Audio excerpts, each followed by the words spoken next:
सुभाषित प्रिय विद्यार्थियों, नमस्कार। पौधार ग्रुप ऑफ एजुकेशन के ऑनलाइन क्लास में आपका पुनः स्वागत है। हिंदी के ऑनलाइन क्लास में आपका अभिनंदन है, स्वागत है। प्यारे विद्यार्थियों, बीए के तृतीय वर्ष के विद्यार्थी के लिए आज ये वीडियो हम लेकर आए हैं।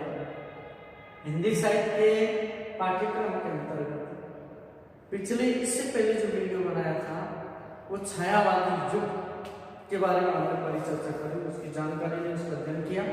और आज हम संक्षिप्त में प्रगतिवादी युग के बारे में देखेंगे कि प्रगतिवादी युग में यानी काव्य प्रवृत्तियां क्या थी, कविता के लेखन की विशेषताएं क्या थी, किस प्रकार यानी प्रगतिवादी युग ये नाम क्यों पड़ा, कौन कौन से लेखक और कवि इसमें आए और एक नई धारा की कार्य सर्जना की। ठीक है विद्यार्थियों, शुरू करते हैं। सबसे पहले हम ये देखते हैं कि हम मानते हैं कि कामायनी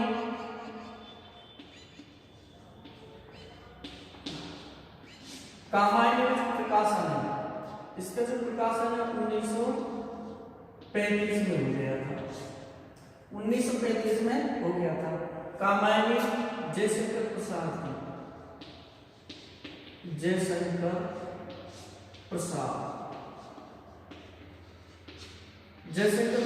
की रचित एक महाकाव्य है जिसका प्रकाशन 1935 में हो गया था। उसी प्रकार लेखक संघ प्रगतिशील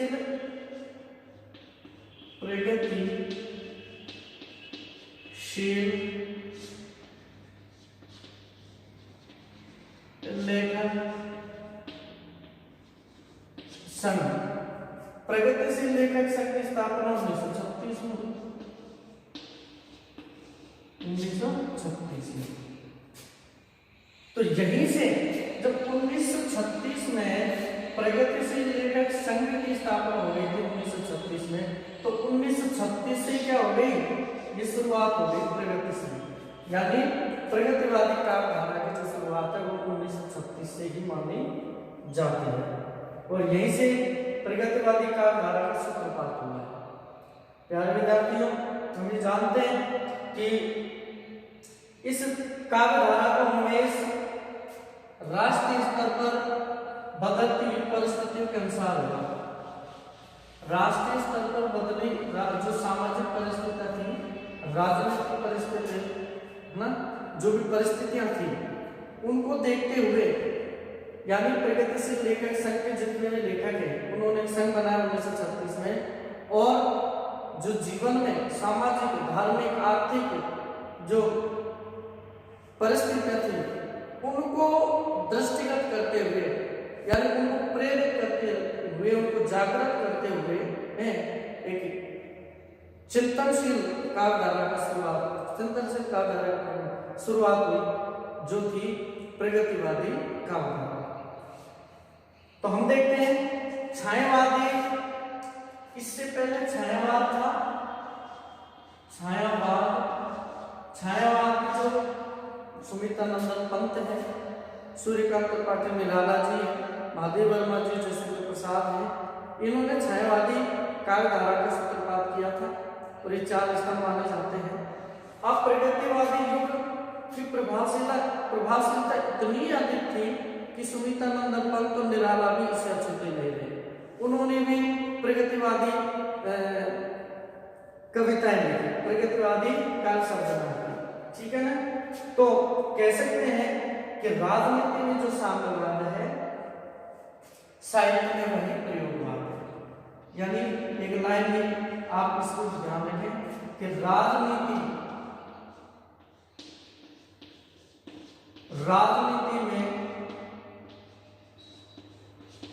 जो साम्यवाद है,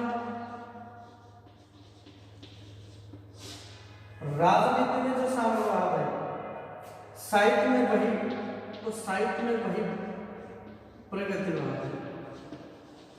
साहित्य में वही प्रगतिवाद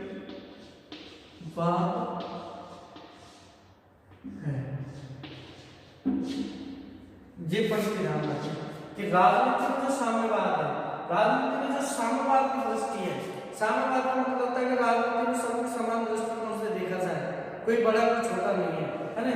उसी प्रकार साहित्य में प्रगतिवाद का मतलब वही होता है कि प्रगतिवाद में जैसे जैसे समाज प्रगति करता है, प्रगति की ओर बढ़ता है, उन्नति करता है ना, समाज की विचारधारा, समाज का जो चिंतन है, समाज की जो कार्य करने की शैली है, जीवन जीने की शैली है, जो बढ़ती है ना, और विकसित होती चली जाती है ना। तो इसके अंतर्गत क्या समाज उच्च नीच भेदभाव है ना, जातिगत वर्ण व्यवस्थाएं इनको दृष्टिगत नहीं रखते हुए एक मानवीयता, इंसानियत और प्रेम की जो भावना लेकर जो विचारधारा आगे बढ़ती है वही प्रगतिवाद है। ठीक है ना। तो प्रगतिवाद से अब देखिए 1936 में मुल्कराज आनंद, 1936 में मुल्कराज आनंद ने क्या किया, इन्होंने बहुत बड़ा कार्य किया कि हिंदी, उर्दू,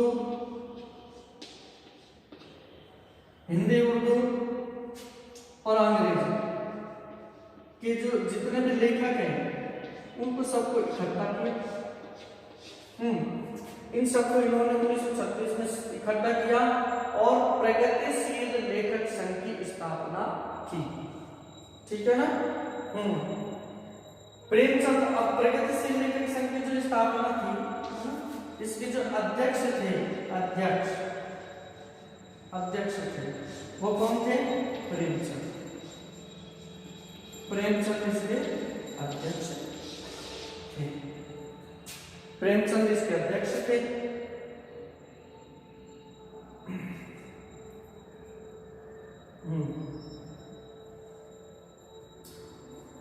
अब आती है बात 1938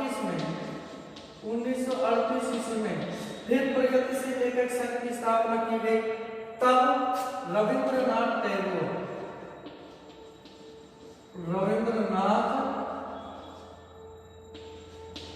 टैगोर इसके अध्यक्ष हुए, रविंद्रनाथ टैगोर इसके अध्यक्ष हुए।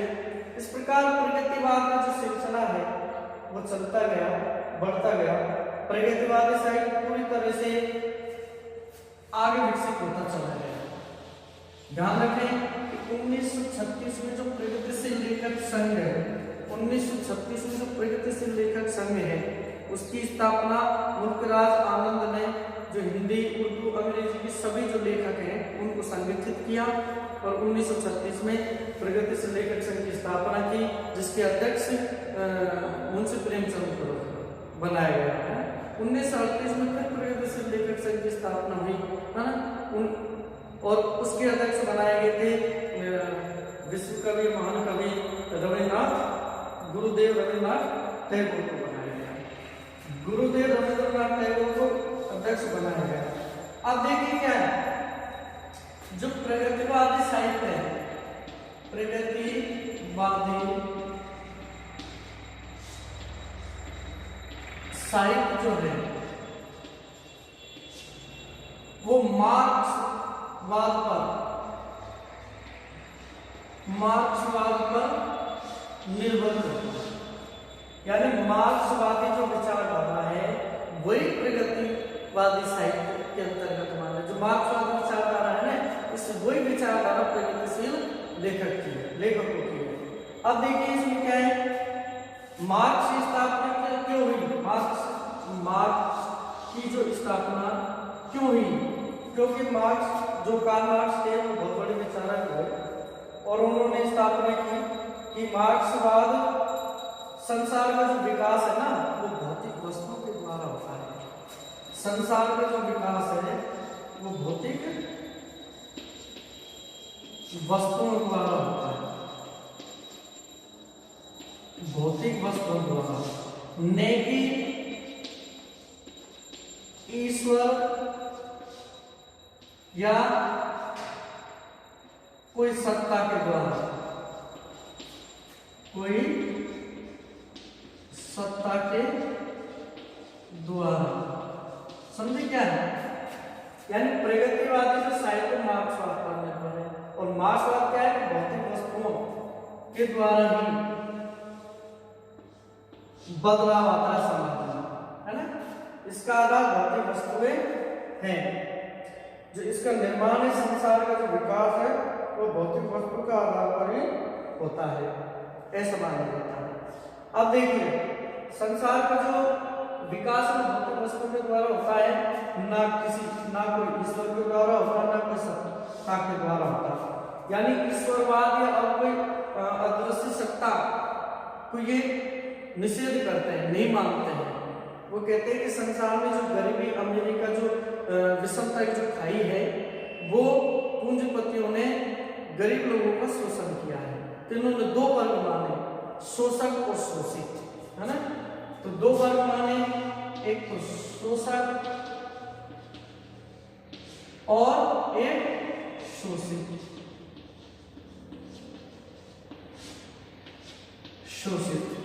अब देखिए, जमींदार, हाँ, किसान तथा मजदूर ये शोषित वर्ग में आते हैं, बिल्कुल, जिनका शोषण किया जाता है। किसान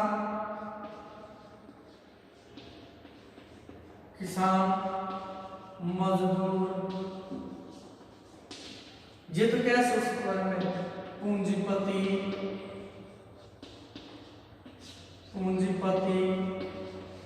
सामंत, ये किस वर्ग में आते हैं? ये शोषक वर्ग में आते हैं। अब इन पूंजीपति सामंतों ने क्या किया? इन किसानों और मजदूर, जो निम्न वर्ग के जो मेहनत मजदूर करने वाले लोग हैं, इन पर क्या किया? आर्थिक हमला किया, इनका शोषण किया, इनके अधिकारों का हनन किया, है ना? इनके जो अधिकार थे उनको छीना और इन्हें दबा के रखा गया। इन पर बिना पारिश्रमिक के, बिना वेतन के इन पर कार्य कराया गया और इन्होंने अपनी तिजोरियां भरना शुरू कर दिया। तो ये खाई, जो बीच की जो खाई है इनके बीच की, ये बढ़ती गई और समाज दो वर्गों में बट गया, एक तो शोषक वर्ग में और एक शोषित वर्ग में, है ना?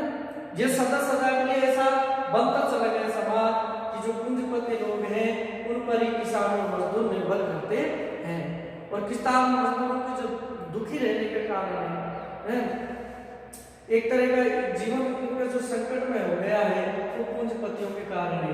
सामाजिक विषमता की जो खाई है वो इनके शोषण के द्वारा ही होती है ना? तो निरंतर ये अभावग्रस्त होते गए और विपन्न होते गए, गरीब होते गए। तो इस तरह की तस्वीर समाज में आई। अब प्रगतिशील का धारा है वो भी बिल्कुल इसी मार्क्सवाद चिंतन को बल देती है ना? मार्क्सवाद, क्योंकि प्रगतिशील लेखक संघ के जो अध्यक्ष प्रेमचंद हैं 1936 में, उन्होंने कहा कि आज की कसौटी पर वही साहित्य खरा उतरेगा जो वास्तविक जीवन की समस्याओं के प्रति जागरूक है।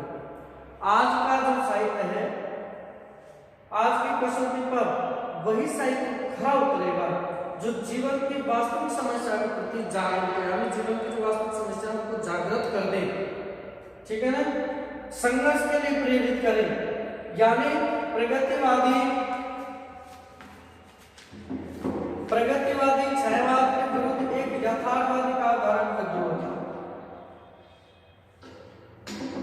प्रगतिवादी छायावाद के विरुद्ध एक यथार्थवादी का धारा का विरोध था, क्योंकि प्रगतिवादी काव्य ने छायावादी समाज से विमुख काल्पनिक जो व्यवस्थाएं उनका विरोध किया और जीवन को यथार्थ धरातल पर लाने की चेष्टा की, क्योंकि छायावाद में रसवादिता थी, असीम अलौकिक शक्ति की ओर संकेत किया गया था, उसमें कल्पना को ज्यादा महत्व दिया गया।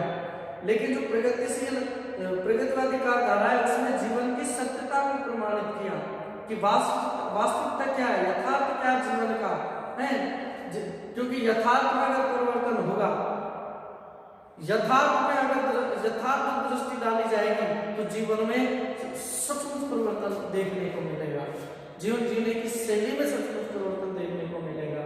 तो वही बात थी। मार्क्स ये मानता है जो साहित्य समाज की प्रगति में साहित्य सिद्ध नहीं होगा, जो साहित्य समाज की विकास में प्रगतिशील धारा में सहायक नहीं होगा वो साहित्य बौद्धिक विलास या वाग्जाल है। वो साहित्य बौद्धिकता का एक विलास जाल है, यानी कि सिर्फ वो बुद्धि के आधार पर खड़ा हुआ शब्दों के जाल मात्र है और कुछ नहीं, जिसमें अगर किसी साहित्य को, किसी समाज को जागृत करने की शक्ति नहीं हो तो ऐसा साहित्य पूरा बुद्धि का जाल है। ठीक है ना। इस तरह की जो भावना थी वो प्रगतिवादी कालधारा में देखने को मिलती है। तो कहने का मतलब हमने क्या चीज निकाली कि प्रगतिवादी जो कालधारा है वो मार्क्सवाद चिंतन पर आधारित है, मार्क्सवाद से प्रभावित है। अब देखिए हंस, ये जो कुछ पत्रिकाएं हैं, हंस, रूपाब, हंस, रूपाब और नया साहित्य कालधारा, मतलब नया साहित्य, ये एक कालधारा, कुछ ये पत्रिकाएं हैं। इन पत्रिकाओं ने प्रगतिवादी काल धारा की जो चेतना है उसको एक मंच दिया, आधार दिया। इन पत्रिकाओं के माध्यम से लोगों तक इस कालधारा की जो विचारशीलता है, विचारधारा है, वो पहुंची और लोग इस कालधारा में इस कालधारा से प्रभावित हो गए और उन्होंने समझा कि तो हमारे जीवन से बहुत निकटता की वस्तु है। अब देखिए मान लो सुमित्रानंद पंत की जो ग्राम्या है, पंत की एक कविता है ग्राम्या, ग्राम्या। इस ग्राम्या में ग्रामीण परिवेश की परिस्थितियों को उजागर किया है। तो इसमें प्रगतिशीलता का दर्शन मिलते हैं। इसी प्रकार निराला जी के बहुत ही प्रसिद्ध रचना है और बिल्कुल व्यंग्य रचना है और प्रगतिशील कालधारा को बिल्कुल परिभाषित करते हुए कुकुरमुत्ता। कुकुरमुत्ता, इस कुकुरमुत्ता कविता में शोषक और शोषित वर्ग का बहुत ही व्यंग्यात्मक और प्रभावशीलता से वर्णन किया गया है ना। कुकुरमुत्ता और गुलाब, गुलाब को यहाँ शोषक माना है, कुकुरमुत्ता को शोषित वर्ग के अंतर्गत रखा गया है। और ये कविता बहुत ही सुंदर, बहुत ही लोकप्रिय कविता है जो पूरी तरह से प्रगतिवादी कालधारा को परिभाषित करती है। कुकुरमुत्ता को देखें तो अब देखिए इसी प्रकार गिरजा कुमार का धूप के दान है, धूप के दान, धूप के दान भी ये रचना भी गिरजा कुमार की है। गिरिजा कुमार, इसमें भी प्रगतिवादी कालधारा को बखूबी समझाया गया है। तो इन रचनाओं में प्रगतिवादी कालधारा के स्वर सुनाई पड़ते हैं, चिंतन दिखाई पड़ता है। अब देखिए धीरे धीरे इस तरह यानी प्रगतिशील लेखक संगीत के जितने भी लेखक हैं धीरे धीरे इस कालधारा में रचना करने लगे। तो पूरा का पूरी पीढ़ी इस चेतना को गहराई से समझने लगी और इसका प्रभाव पूर्ण रूप से देखा जाने लगा हिंदी साहित्य में, है ना। तो एक धारा बन गई। तो इसके कुछ जैसे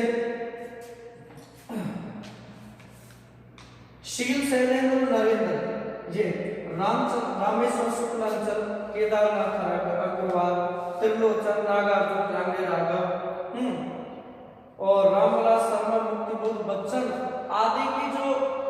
आदि कवियों के विशाल पंक्ति ने प्रगतिवादी कविता को समृद्ध किया अपनी रचना के माध्यम से, है ना। इन लेखकों ने कौन कौन से लेखक हैं? रामविलास शर्मा है, रामेश्वर शुक्ल है, केदारनाथ है, त्रिलोचन है, रांगे राघव है, नागार्जुन है, बाबा नागार्जुन है, मुक्तिबोध है, हरवंश राय बच्चन है। इन लोगों ने प्रगतिवादी काव्यधारा को बहुत समृद्ध किया, चेतना युक्त किया और इनकी रचनाओं को पढ़कर एक नई चिंतन की एक नई धारा की काव्य रचना हमारे सामने आती है जो जीवन का दर्शन कराती है, जो जीवन की वास्तविक जीवन का जो यथार्थ है उसका बोध कराती है। ठीक है ना। उसके बाद देखिए, हाँ, अब प्रगतिवादी जो काव्यधारा है इसमें क्या क्या विशेषता है? इसमें राष्ट्रीय चेतना है,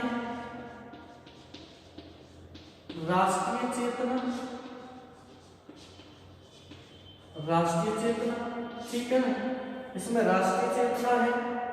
और उसके बाद सामाजिक यथार्थ की अभिव्यक्ति है। मैंने बताया ना, समाज के यथार्थ का सचित्र वर्णन है इस धारा में। और जनजीवन की समस्याओं से संपृक्ति है, जनजीवन की जो समस्या है, वास्तविक समस्या है, उनका चित्रण है, उन पर संवेदना है। उसके बाद देखते हैं पूंजीवाद, सामंतवाद और साम्राज्यवाद का विरोध है। पूंजीवाद, सामंतवाद और साम्राज्यवाद का विरोध है, जो एक असमानता को जन्म देते हैं। इस तरह के चिंतन को, धाराओं को विरोध किया गया है। इसमें श्रमिक तथा कृषक के अधिकारों के प्रति सहानुभूति रखी गई है इस तरीके कार्य में। और वर्ग चेतना है, सामाजिक वैषम्य को मिटाने की ललक है कि समाज में जो विषमता है उसको मिटाने की ललक देखी जाती है इस धारा में। और मानवतावादी दृष्टि है कि मनुष्य को अपने कर्तव्यों का पालन करना चाहिए और कर्मनिष्ठ होना चाहिए, यथार्थ बोध होना चाहिए, है ना, विषमताओं पर ध्यान नहीं देना चाहिए। दूसरी बात, नारी स्वातंत्र की महिमा है, नारी को स्वतंत्रता मिलनी चाहिए, उनके अधिकारों का पालन होना चाहिए। सामाजिक रूढ़ियों का विरोध किया गया है। तो इन सभी तत्वों से संचित प्रगतिवादी काव्यधारा है। सामाजिक यथार्थ के चित्रण के लिए प्रगतिवादी कवियों ने सामान्य जन की जो भाषा है, वो भाषा सामान्य जन की, आम लोगों की जो भाषा है उसमें काव्य रचना करना उचित समझा। वे तोड़ती पत्थर इलाहाबाद के पथ, है ना, वो तोड़ती पत्थर इलाहाबाद के पथ, ये प्रगतिशील बनता है। ठीक है ना। अब देखिए, अब मार्क्स के सिद्धांतों के प्रति अतिशय उत्साह ने काव्य के रागात्मक तत्वों को क्षय किया है। काव्य में रागात्मक, छायावाद में तो रागात्मक तत्व को महत्वपूर्ण स्थान था, लेकिन यहाँ रागात्मक यानी काव्य को गाकर काव्य गीता संगीतात्मकता इतनी महत्वपूर्ण नहीं है।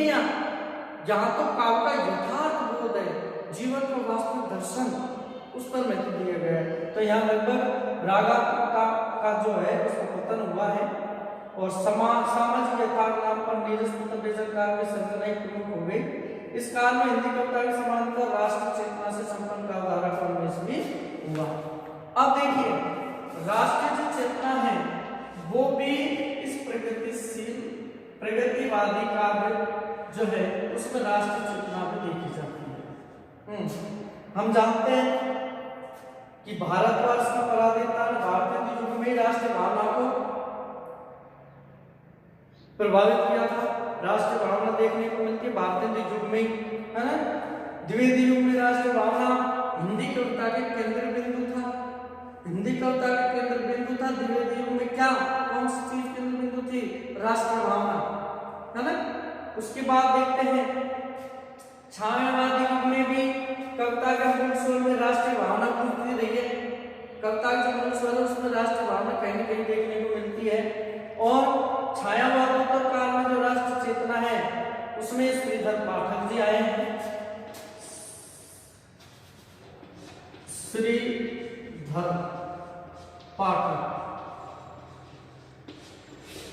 श्रीधर पाठक, हरिऔध, मैथिली शरण गुप्त आदि कवियों की रचनाओं में ध्वनित हुई राष्ट्रीय चेतना।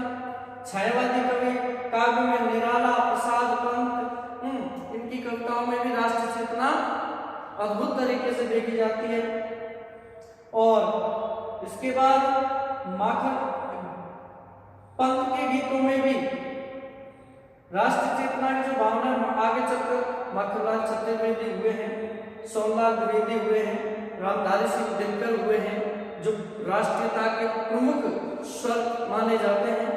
और बालकृष्ण शर्मा नवीन हुए हैं, श्याम नारायण पांडे, सुभद्रा कुमारी चौहान, हरिकृष्ण प्रेमी, केदारनाथ मिश्र आदि कवियों के काव्य में राष्ट्र चेतना का बहुत ही समृद्ध साहित्य मिलता है।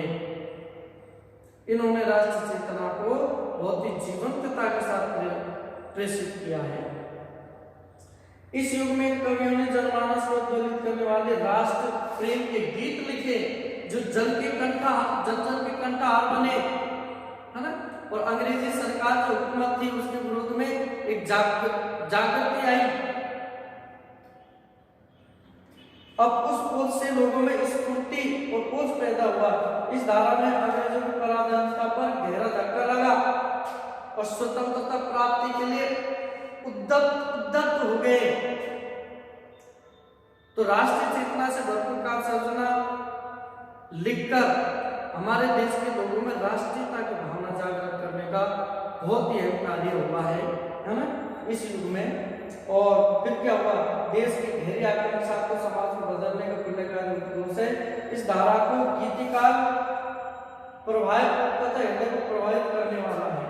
यानी कहने का मतलब है कि प्रगतिवादी युग में इससे आने वाले जो लोग हैं, है ना, परवर्ती लोग हैं, उनमें राष्ट्रीय चेतना की राष्ट्रीय चेतना भी देखने को मिलती है। अब देखो छायावाद में देखें,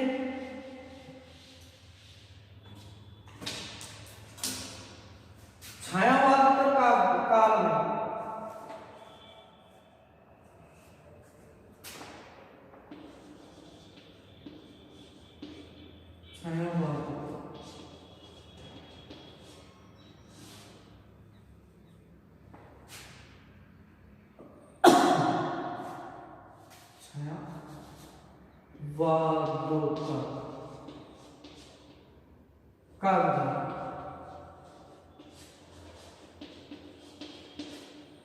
अगर इसके अंतर्गत हम देखें छायावाद का धारा, अब इसमें जो का धारा कौन सी थी, वो गीतिकार धारा थी, गीतिकार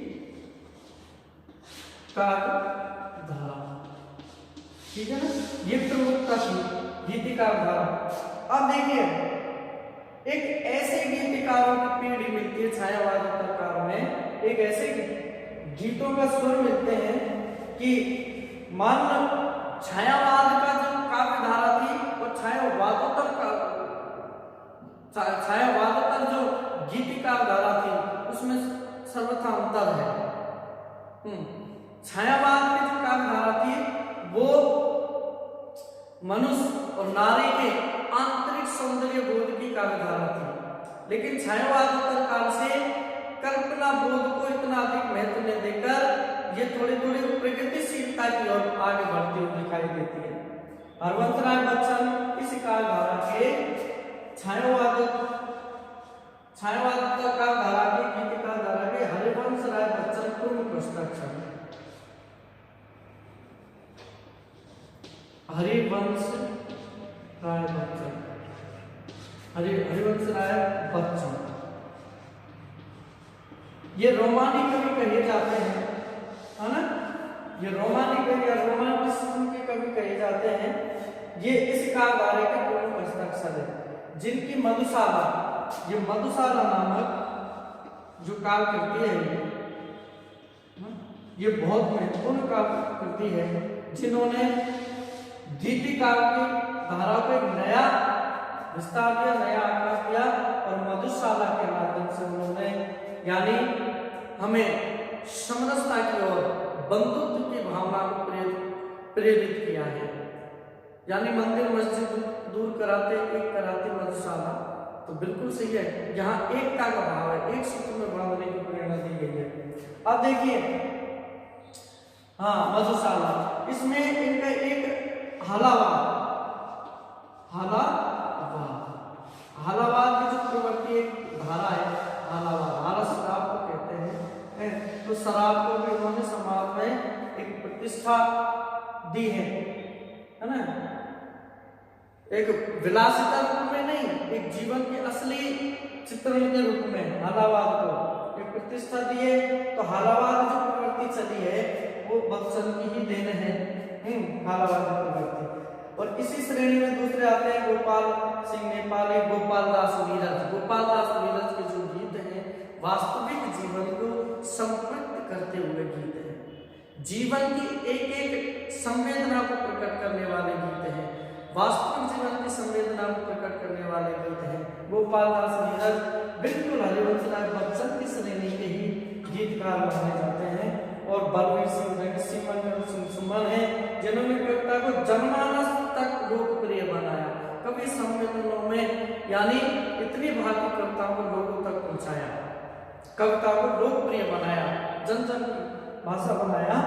और इन कवियों की सबसे प्रमुख विशेषता है गीतात्मकता। इन कवियों की विशेषता क्या है? गीतात्मकता, कि उन्होंने गीत शैली में कविताएं लिखी और जिसकी सबसे प्रमुख विशेषता थी रागात्मकता, गीता, जो लोगों के हृदय को प्रभावित करने वाले थे, लोगों के जीवन से संपृक्त थी, लोगों ने उन्हें तुरंत स्वीकार किया। और इन्हीं गीतों में उन्होंने प्रेम, मस्ती, मानवता, सत्यवाद जैसे भाव दिए और रवाने तथा गीता इस तरह के कवियों की प्रमुख विशेषता रही। तो प्यारे विद्यार्थियों, आज हमने पढ़ा प्रगतिवादी युग। प्रगतिवादी युग के साथ ही राष्ट्रीय चेतना और छायावादोत्तर काल की धारा गीतिकार की विशेषता है ना। तो इनके बारे में थोड़ा हमने संक्षिप्त जानकारी दी है ना, विस्तृत तो नहीं है, संक्षिप्त जानकारी है और इतना ही हमें जानना है। तो ये जो बिंदु है, प्रकरण है, आज पूरा होता है। अब इससे प्रगतिवादी जो युग है इसके बाद आएगा प्रयोगवादी युग, जिसको कल पढ़ेंगे। ठीक है, तब तक के लिए नमस्कार।